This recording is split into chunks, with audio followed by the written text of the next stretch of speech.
okuva mu mwaka gwa 2015 kuva gavumenti bwe yatuwa ettaka e Nakawa, University nefuna pulaani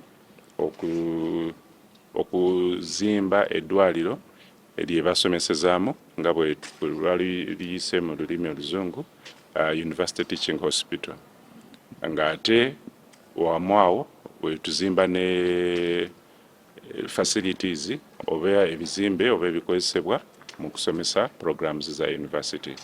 Tulabye waggulu wali bwe wali University Center oba wali ebibiina abaana banasomera ba university, and then offices ne labs ne bintu ebirala byonna ebyetaagisibwa nga tusomesa programs zaffe omuli ez'abasawo ez'abasomesa nga bwe tujja okulaba mu maaso eyo. Wano we tuli ebisulo bwe bagenda okubeera nga basula, waliwo obusulo bwa bitwalise single room oba basula omu naye nga ate biri self contained, ate nga waliwo n'ebisulo rooms eziri shareable oba gamba basulamu babiri naye nga ate zonna ziri era still self contained. Ebizimbe okubeera ebirungi tekiikanga baana kusomeramu, era nga Aga Khan University eri ebadde nga weeri kuva emyaka 25 emabega nga bwe twogedde, era abaana babadde basobola okusomeramu nga ebisale tekyalibadde nnyo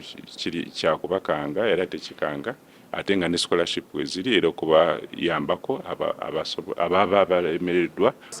We will have spent in this phase close to $125 million. So it's a lot of money, it's a lot of investment.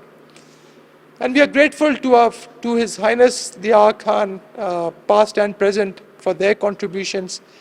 We are grateful to all our donors, and there are many donors who have supported this project from world over.